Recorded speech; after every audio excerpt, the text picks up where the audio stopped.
Here is a blue ink by Scribo Cosmico. Let's jump straight to the end with my opinion on this ink. The paper I'm using here is a Maruman Mnemosyne Notebook.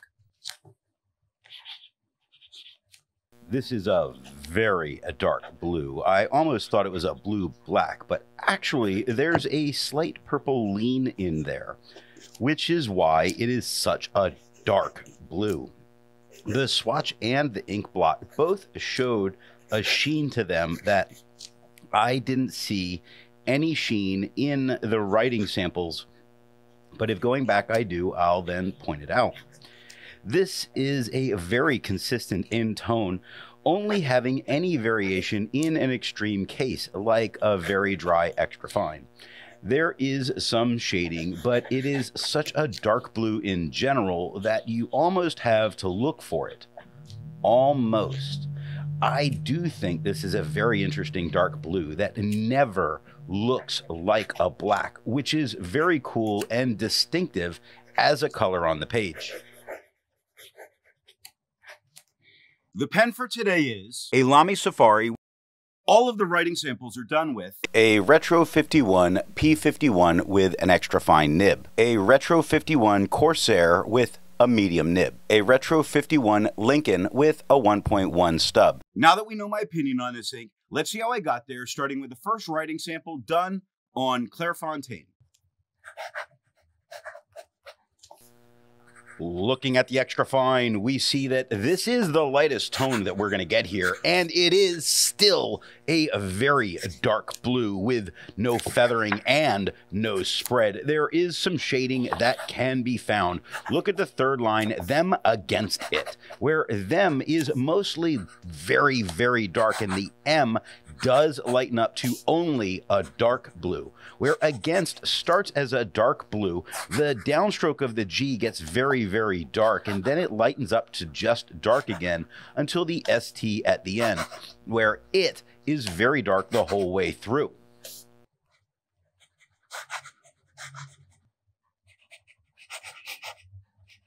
Looking at the medium nib, it is darker than it was with the extra fine. We get no feathering and we get no spread. As far as shading, it was a bit more difficult here to find. Look at as it was on the third line, where as is very dark in itself, but the left side of the A is a little bit lighter.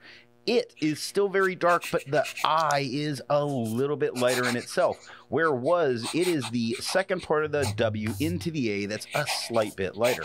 But a lot of what we see here is that very dark blue.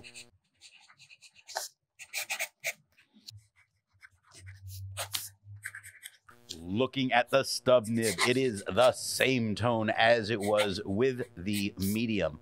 There is no feathering, there is no spread, there is shading a little bit more noticeable to spot here, like water on the third or on the second line, where the first part of the W is very dark. It lightens up a little bit during the W, very dark into the AT, slightly lighter on the ER at the end, where bridge underneath that, the BR is very dark. The I lightens up. The beginning of the D is very dark, and it lightens a little bit during the D into the G, where it gets very dark in the G, lightening up a little bit again at the E. Looking at the back of the page, we get no bleeding and no ghosting. Like most inks, this one comes in a bottle. This is how the Pilot Custom 823 fits. And here is the Pelican M1000. Here is the ink level when you can no longer fill a Lamy Safari. There were approximately 9 milliliters of ink left. The next writing sample is done in a Portage reporter's notebook. Looking at the extra fine nib, it is a little bit darker than it was on the Clairfontaine. We get no feathering and we get no spread. We don't get any shade that I'm really able to spot here because of its darker color and the more absorbent nature of this paper.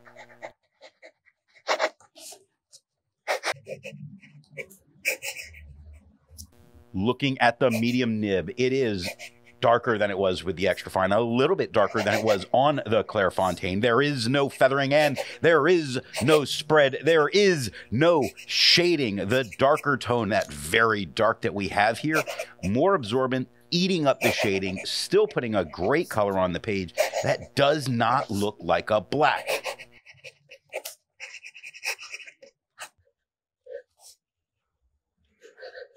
Taking a look at the stub nib, it is the same tone as the medium. There is no feathering and there is no spread. There is a couple of moments of shading worth pointing out, like think on the second line where the T is a bit lighter than the HI. The N lightens up again and the K gets very dark, where Thorin, the top cross part of the T is lighter than that downstroke. It stays darker through the H, and at the Orin at the end, it does lighten up a little bit. Now, those are really the only two words where I saw some of the shading coming through here. Just means that it can, even with this more absorbent paper. Looking at the back of the page, there's a minor amount of ghosting. I think you could write on the back of this page. This paper doesn't normally ghost this much, though, so it just shows kind of how the ink is getting deeper into the paper. Nothing bled through touching the page underneath. There's a lot to learn by doing multiple chromatographies. The one on the left is immediately put into water for 10 to 15 seconds. The one on the right, marked with a D, is let dry for 10 minutes before putting it into water.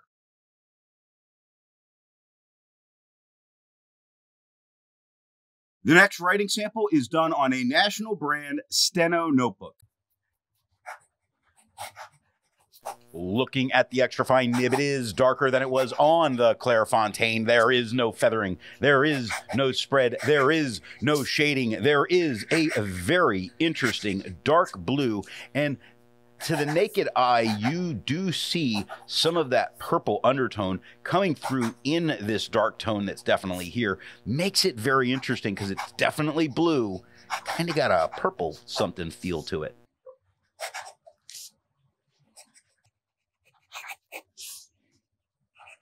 Looking at the medium nib, it is the same tone as the extra fine, a little bit darker than on the Clairfontaine.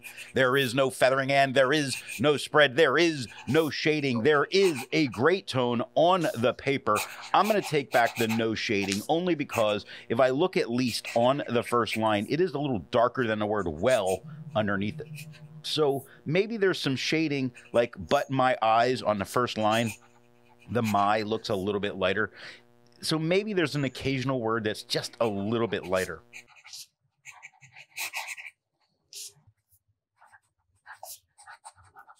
Looking at the stub nib, it is the same tone as the medium, darker than it was on the Clairfontaine. We get no feathering. We get no spread. We get shading where we weren't really getting it before. It's not huge and jump out. Jump, the J and the P are darker than the UM, which are a little bit lighter in the middle. If we look at swim on the second line, that is definitely lighter in tone than rope on the third line underneath it, where rope does start lighter on the RO and much darker on the PE. Looking at the back of the page, we have no problem with the ghosting. Yes, we can see some of the writing, but I don't think that would stop you from writing back here if you wanted to, and nothing bled through touching the page underneath. Resistance tests are done to see how this ink can be expected to perform on the page, and more importantly, how hard it may be to clean from your pen. The smear is allowed to dry for 3 days before testing it. The highlighter is on the top left, pen flush is on the top right, 1/3 bleach solution is on the bottom left, and water is on the bottom right. The next writing sample is done in a Rhodia notebook. Looking at the extra fine nib, it is the same tone as the Clairfontaine. We get no feathering. We get no spread. We do get some shading about the way it did it on the Clairfontaine. So we can find it like on Doubt on the second line, where D is darker than the OU, but the BT get darker again. You better believe you can find it. Look at Believe on the third line, where the B is darker than the E, but the and the L only a tad bit darker than that E. The IEVE darker than the L.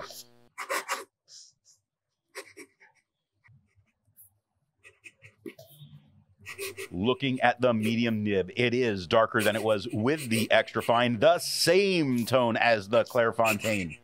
We get no feathering, we get no spread, we do get some shading. I think it shows a little bit nicer here than it did on the Clairfontaine. By nicer, I mean it can be easier to spot at times. Look at drawn up on the third line, where drawn is the DR is a lighter or a mid-tone. The A is much darker, the WN back to that mid. And now calling it a mid, this is a very dark blue. Where up, the U is lighter than the P, giving us 2 letters and 2 tones. On is a lighter tone itself. It is the lighter version of what's here, where the is only a tiny bit darker on the T and or a tiny bit lighter on the T, darkening up with the HE at the end.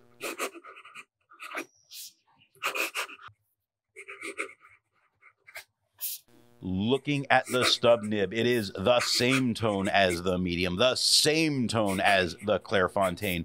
We get no feathering, we get no spread. This is the strongest showing of shading that we have here, looking at strongest on the second line, where the S is lighter, the T darkens up, the RON lighter again, the jest at the end does get darker again. And we do see that in quite a few words, like Dory, where Dory is a name more than a word, but the D is darker than the O. Now the O and R are about the same tone, just a little bit darker. It's the I that gets, or a little bit lighter. The I gets a little bit darker than that R.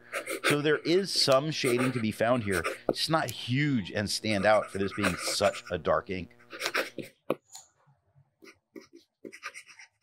Looking at the back of the page, there is no ghosting or bleeding. We would be surprised if it happened with this paper anyway. With over 1,000 inks reviewed, let's take a look at some color comparables. Here is Birmingham Pen Company, Billy Eckstein, Blues for Sale. Here is Diatramentis Charles Darwin Jeans Blue. Here is Diamine Presidential Blue.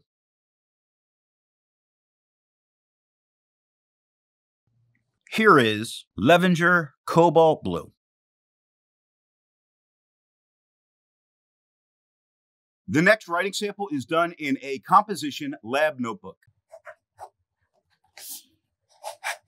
Looking at the extra fine nib, it is the same tone as the Clairfontaine, which is interesting because normally on this paper, it tends to be a little bit lighter and a little bit flatter, but here it really looks the same. There's no feathering and there is no spread. There is some shading going on. Taking a look at thought on the third line, where the TH is darker than the OUG, but the HT at the end do get darker again. About on the third line, where the AB is darker than the OU, and then the T gets dark again.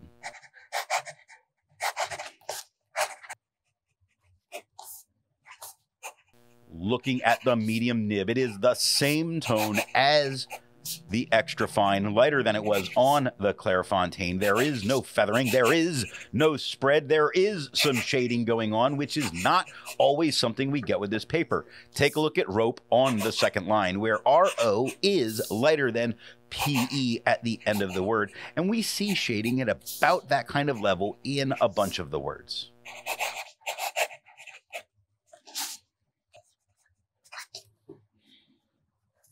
Looking at the stub nib, it is the same tone as the medium, the same tone as the Clairfontaine. There is no feathering, there is no spread, there is some shading going on. Take a look at their shoulders on the third line, where the THE is darker than the IR, that lighten up just a little bit. And I so hope this comes through on camera properly. I'm going to really have to work at this one with color correction, because sometimes those blue to purples are a little harder to work with. Shoulders, the SH is darker than the OU. Now the L darkens a little bit from the U into the D, is the same tone as the L. The top, the up and down stroke of the D get very dark. The ER lighten up a little bit, and the S gets much darker again. Looking at the back of the page, we see that this is a good ink for students to use because we get no bleeding, no ghosting, and it was easy to read on the page the whole way. Great performance here. While it's nice to see color comparables, I prefer to see an ink that complements the color on the page. Here is a pink ink by J.R.R. Rose Cyclamon. Here is an orange ink by Diamine Honey Burst. Here is a magenta ink by Noodler's Mandalay Maroon. Here is a yellow ink by Califolio Bouton d'Or. The last writing sample is done on 20-pound copy paper. Looking at the extra fine nib, it is just as dark as it was with the Clairfontaine. We get feathering, lots of feathering. We get spread, and at times lots of spread. Really look at splash on the second line for those two where, wow, it's bad. There's, I'm going to say, a moment or two of shading that happened. We can talk about splash again, where the SP is a little bit lighter than the lash at the end, where we really cash in on feathering and spreading here. Now, otherwise, the feather and spread that's going on here, not the end of the world. Otherwise, there's really not any kind of shading going on here. I think this ink could be used on this paper without any kind of major loss.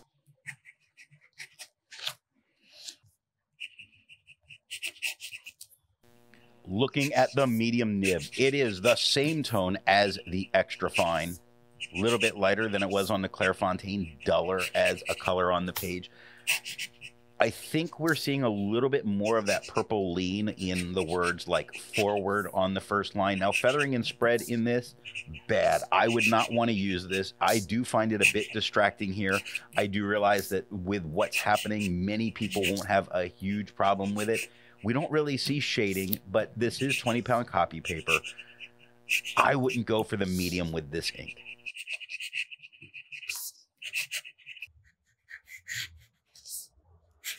Looking at the stub nib, it is the same tone as the medium. We still have feathering. We still have spread. I think the feathering and the spread are a little bit better. Like if you look at you on the second line where you see some of the feathering going on through all of it, it's not the end of the world. But right next to that, if, it makes the whole word look kind of shaky.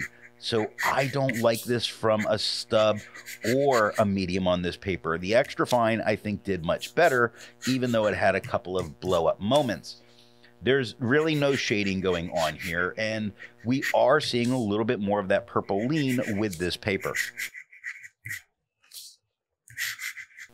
Looking at the back of the page, we see the ink gets very deep into the paper, so a lot of ghosting. You can't write back here, but none of it bled through touching the page underneath. So what nib and pen do I think are going to give the best writing experience with this ink? The paper I'm using here is yellow Rhodia paper. The extra fine was the lightest tone, but only slightly, and it did give up some shading. The medium was a bit darker, with shading being a bit less obvious to find, but definitely there. Now, the stub looks exactly like the medium, except for the line width, of course. I would normally go for what would bring out the best shading, but here I would say to go for the medium flow, broad, or stub for the very cool, super dark areas of that shading. From the dry extra fine, it was good. It just looked so much better from the other nibs. I hope you got something out of this video, and thanks for watching.